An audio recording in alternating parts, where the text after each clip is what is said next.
ইনভিটেশনে তাহলে কি বিয়ের নিমন্ত্রণ খেতে চলে এলাম? সারা শীতে বা পুরো বিয়ের সিজনে একটাও বিয়ে বাড়ি পড়েনি আমাদের, বিশ্বাস করো। তাই বলে কি বিনা ইনভিটেশনে বিয়ে বাড়ি খেতে চলে আসবো? একদমই না। কার বিয়ে, কোথায় বিয়ে সবই বলবো, পুরো ভিডিওটা দেখো বুঝতে পারবে। আজকাল ইউটিউব, ফেসবুক খুললে বিয়ে বাড়ির নিমন্ত্রণ, বিনা ইনভিটেশনে বিয়ে বাড়ি, এইসবই ভিডিও আসছে। তো আমি তা বলে কোনো বিনা ইনভিটেশনে কোনো বিয়ে বাড়ি যাইনি। আমরা কিন্তু ইনভিটেশন পেয়েই তবেই বিয়ে বাড়ি যাচ্ছি। তার জন্য দেখো আমরা কিন্তু সবাই রেডি হয়ে নিচ্ছি বিয়ে বাড়ি যাওয়ার জন্য। আমাদের বাড়ির সামনেই মানে পাশের বাড়িতেই বিয়ে হচ্ছে। একটা দাদার বউ ভাত, বিয়ে নয় বউ ভাতের নিমন্ত্রণ করেছে। তো তাই আমরা সবাই মিলে রেডি হয়ে গেছি। দেখো চলেও এসছি আমরা, বেশি তো ডিস্টেন্স নয় রাস্তার, একটুকুনি, তাই জন্য চলেও এসছি। তো চলো বিয়ে বাড়িতে গিয়ে তোমাদের সাথে কথা হচ্ছে। আর এখানে আমার বৌদি দেখো কত সুন্দর সেজেছে, আমার বোনও দেখো পেছনে সেজেছে।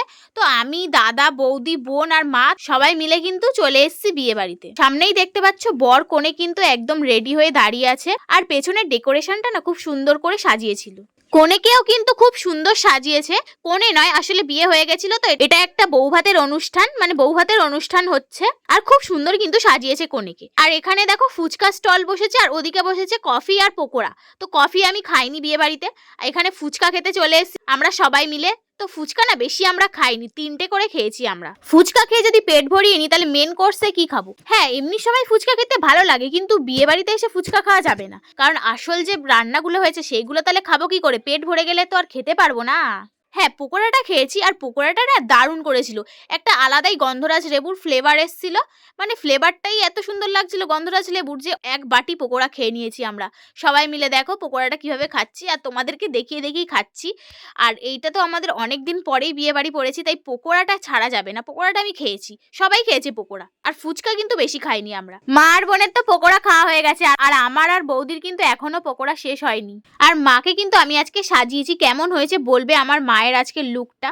মাকে হালকার ওপর দিয়ে একটা মেকআপ লুক করে দিয়েছি, বেশি কিন্তু ফাউন্ডেশন দিইনি, হালকার ওপর দিয়ে একটা মেকআপ করেছি। আর এদিকে দেখো বরবউয়ের ছবি তোলা হচ্ছে, তো আমরাও কিন্তু দাঁড়িয়ে ছবি তুলে নিয়েছি। আর এখানে দেখাচ্ছি আমি যে ড্রেসটা পরেছি, তোমাদেরকে দেখানোর চেষ্টা করছি, কিন্তু সামনে দিয়ে এত লোক যাচ্ছে, আমার এত হাসি পাচ্ছে যে আমি আমার ভিডিওটা করতেই অসহ্য লাগছিল। সমানে যেতেই আছে। অবশেষে অনেক কষ্টে ভিডিওটা তোমাদের দেখিয়েছি। অনেকক্ষণ এখানে ঘোরাঘুরি করেছি, খিদে পেয়ে গেছে, চলো যাই এবার খেতে বসে পড়ি। তো আমরা খেতে বসে পড়েছি।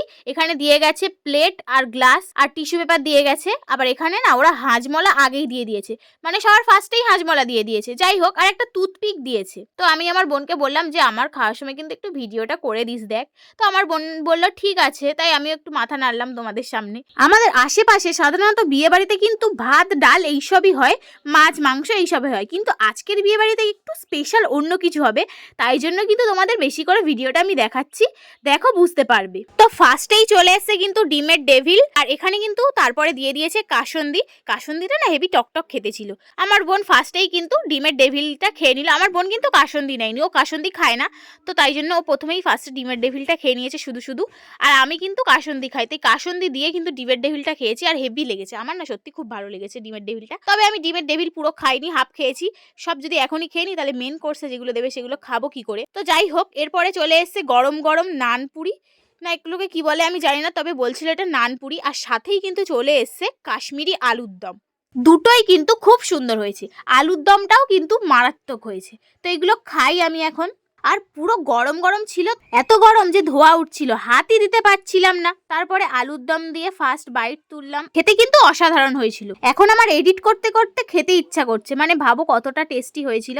আর তারপরে এটা যখন খাওয়া হয়ে গেছে, এদিকে চলে এসছে স্যালাড, আর তারপরেই কিন্তু চলে এসছে গরম গরম বিরিয়ানি। বিরিয়ানির টেস্টটা কিন্তু হেভি হয়েছিল। আর এখানে আমি তোমাদেরকে দেখিয়ে দিচ্ছি বিরিয়ানির মাংস বলতে এখানে লেগ পিসটা পড়েছিল, আর মাংসগুলো না হাড় থেকে পুরো ছেড়ে ছেড়ে চলে যাচ্ছিল, এতটাই সফট হয়েছিল বিরিয়ানির চিকেনটা। আর বিরিয়ানির টেস্টটা তো হেভি হয়েছে। বেশি তো খেতে পারি না, অনেকবারই কিন্তু বিরিয়ানি চিকেন নিয়ে এসেছিল, তো আমি নিইনি, আমি একবারই নিয়েছি, বেশি খাওয়া যায় না। আর বিরিয়ানির সাথেই কিন্তু চলে এসেছে চিকেন চাপ গ্রেভি, আর একটা চিকেন দিয়ে গেছে। চিকেন চাপটা সত্যি কথা বলতে আমার খুব একটা ভালো লাগেনি, বিরিয়ানিটা কিন্তু সেই লেগেছে। আর তারপরেই কিন্তু আস্তে আস্তে চলে এসেছে চাটনি, পাঁপড়, মিষ্টি। খেতে দিচ্ছে না তার আগেই কিন্তু ঝপাঝপ চলে আসছে। দেখো আমার পাতে কিন্তু এখনো কিচ্ছু শেষ করতে পারিনি। আর আমি না এত তাড়াতাড়ি খেতে পারি না, বাড়িতে তো খুবই ধীরে ধীরে খাই, আর এখানে তো সববার বলতে গেলে খাওয়া হয়ে যাচ্ছে, কিন্তু আমার পাতে এখনো শেষই করতে পারি না। আর বলতে গেলে পরের ব্যাচের লোকজন সবাই কিন্তু দেখো পেছন থেকে থেকে চলে এসেছে। আর আমার পাত দেখো এখনো কিন্তু অর্ধেকের বেশি রয়ে গেছে পাতে। সব কিন্তু আমি আস্তে আস্তে খেয়ে উঠবো দেখো। তো মিষ্টিটা তাই আগে আমি খেয়ে নিচ্ছি। মিষ্টিটাও কিন্তু ভালোই হয়েছিল। মিষ্টিটা আমি চেবাতেই পাচ্ছিলাম না, এত হাসি পাচ্ছিল আমার চেবানোর সময়। তো সবার লাস্টে আইসক্রিম নিয়ে বাড়ি চলে এসেছি। তো ভিডিওটা ভালো লাগলে লাইক শেয়ার কমেন্ট করে দেবে, বেশি বেশি করে শেয়ার করে দেবে। তো আজকের মতো এই পর্যন্ত ভিডিওটা, পরে আরো একটা নতুন ভিডিও নিয়ে আসছি। টাটা।